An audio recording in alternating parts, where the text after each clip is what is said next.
کرتا ہے، کوئی کس طرح میرے نبی سرکار کی سراخوانی کرتا ہے، خود خدا ہو کر میرے نبی کی نعت پڑھ رہا ہے، میرے نبی کی عظمت کو بیان کر رہا ہے،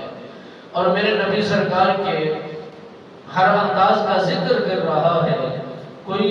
اگر سارے عاشقوں کو یہ کہا جائے کہ قرآن کی ترتیب دی جائے، جو میرے نبی سرکار کی عظمت کی خاطر قرآن کے حصوں میں جو آیے مبارکہ نازل کی گئی ہے، جو قرآن کریم کے اندر میرے نبی لجپال سرکار کی صفات و منقبت کی خاطر قرآن کا حصہ اترا گیا ہے،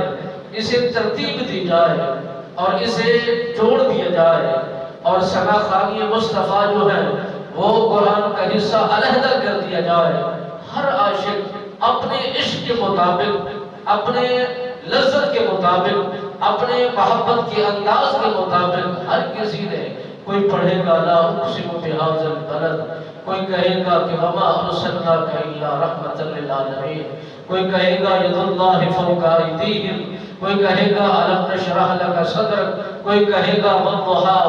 والضحی، یہ کوئی اس طرح ذکر کرے گا، کوئی کہے گا الم نشرح، کوئی یا ایھا المزمل کہے گا، کوئی یا ایھا المدثر کہے گا۔